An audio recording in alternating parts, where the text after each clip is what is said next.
நேற்று இரவு நடந்த பதிவு தாக்கம் சிலருக்கு பெரிய ஆச்சரியத்தையும் சிலருக்கு சொல்ல முடியாத அளவுக்கும் அதிர்ச்சியும் கொடுத்துருக்குது. அதற்கு உண்டான காரணத்தை நீங்கள் தெரிஞ்சுக்கிட்டீங்கன்னா வியப்பாக இருக்கிறவங்க மேலும் வியக்கும் வண்ணம் வாழ்க்கையில் நடக்கும். அதிர்ச்சியாக இருக்கிறவங்க அதில் இருந்து மீண்டு ஒரு வாழ்க்கையை வாழ்வதற்கு அது வழிவகுக்கும். இன்னும் சில நாட்களில் உங்கள் செயல்களால் உங்களை அவமானப்படுத்தப்பட்ட உறவுகள் இருப்பாங்க இல்லையா, அவங்க உங்கள் முன் வந்து வெட்கப்படுவார்கள். அப்படிப்பட்ட ஒரு விசேஷமான அற்புதமும் உங்கள் வாழ்க்கையில் நடக்க இருக்குது. அவர்களை புகழ்ந்த கும்பல் அவரை தெரித்து ஓடுவார்கள். அவரை பார்த்து தெரித்து ஓடுவார்கள். அவர்களுடைய கதி அவ்வளவுதான். அந்த யார் அவர்கள்?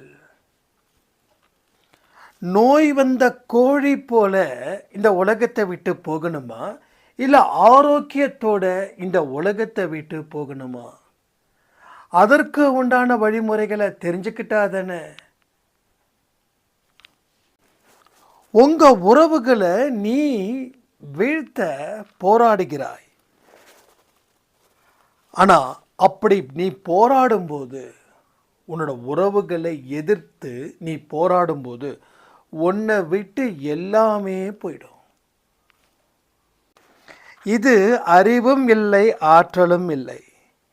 இதை நினைச்சு வாழ்ந்து இதுதான் சரியான வாழ்க்கைன்னு வாழ ஆரம்பிச்சிட்டா உயர போவதற்கு வாய்ப்பே இல்லை.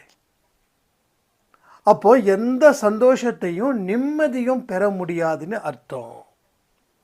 அவர் வழியில் செல்லும்போது வாழ்வில் எந்த மாதிரியான மாற்றத்தை ஏற்படுத்துவார்ன்றத நீங்கள் நினைச்சிங்கன்னா ஒரு பெரிய வியப்பு உங்களுக்குள்ளே வரும். எது இருக்குதோ அதை மட்டும் சொல்லுங்க, அதை மட்டும் செய்யுங்க. இதை தாண்டி எதை செஞ்சாலும் பொல்லாதது உன்னை வந்து சேரும். இத்தனை விஷயங்கள் தான் இந்த பதிவில் இருக்குது.